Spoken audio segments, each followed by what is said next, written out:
السلام عليكم. اللهم صل وسلم وبارك على سيدنا محمد وعلى اله وصحبه وسلم. رب اشرح لي صدري ويسر لي امري واحلل عقدة من لساني يفقهوا قولي. النهارده هنتكلم عن حاجه اسمها البربنج او التجشؤ او التكريع.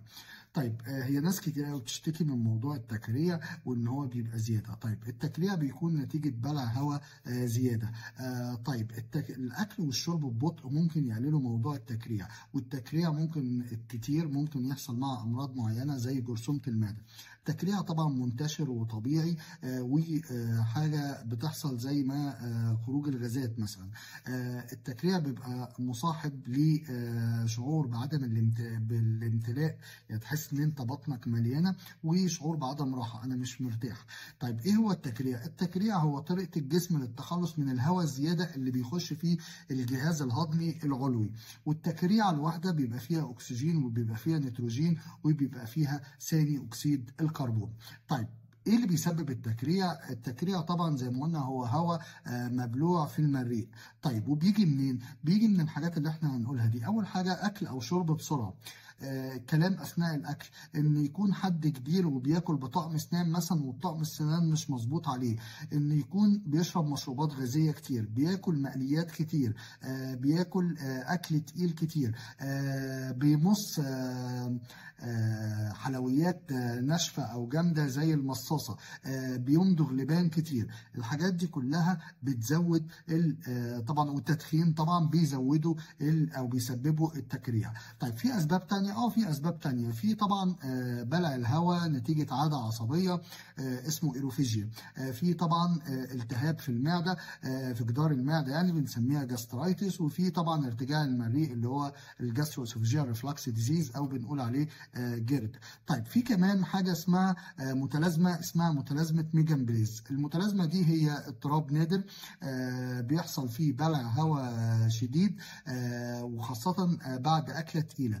الميجان-بريز ده المفروض ان هو بيبقى فيه فقاعه كبيره من الهواء او من الغاز موجوده في المعده، بتسبب الم وبتسبب تكريعه شديده. كمان بيبقى مصاحب ليها احساس بالامتلاء وعدم الراحه ومعاها كرشه نفس. العلاج بتاعها علاج سلوكي. طيب هل في طرق للتخلص من التكريع او الكلام ده؟ طبعا قبل ما نتكلم على الطرق دي، احنا لو التكريع حصل ومعاه حموضه، لو حموضه عاديه بناخد حاجات للحموضه بسيطه وخلاص. لكن لو هي حموضه جامده طبعا وزياده، المفروض ان احنا بنبتدي نشوف هناخد ايه ليها، وطبعا بنبتدي نعالج السبب. طيب لو معاها ارتجاع للدم او في دم في الستول او في البراز او الكلام ده كله، يبقى في قرحه معده.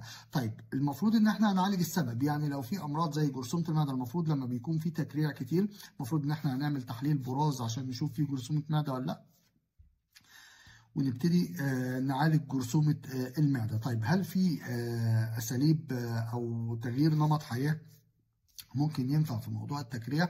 طبعا في حاجه من الحاجات دي بتنفع طبعا، زي طبعا ان احنا اول حاجه ما ينفعش ناكل بسرعه، لازم ناكل ونشرب بالراحه، ما نتكلمش واحنا بناكل، ما نتكلمش واحنا ما ناكلش واحنا متضايقين، نقلل التدخين، نقلل المشروبات او نمنع التدخين ونمنع المشروبات الغازيه، نبطل مص المصاصه او مضغ اللبان كتير، لازم نلبس، الناس اللي محتاجه طقم اسنان لازم تلبس طقم اسنان يكون طبعا مناسب ليها ومناسب لحجم الفم.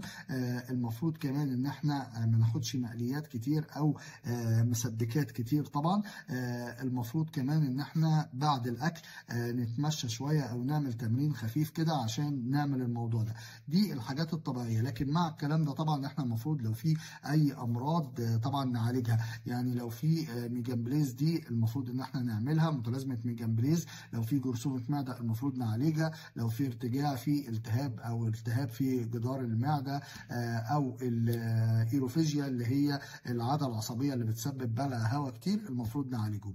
انا اتكلمت في الموضوع ده عشان في ناس بتشتكي منه كتير والدرجه صعبه طبعا، فحبيت اتكلم فيه ونحاول نوصل الفكرة والعلاج بتاعها لأكبر عدد من الناس. طبعا زي ما قلنا كده، أي حاجة المفروض مسببة هنعالجها.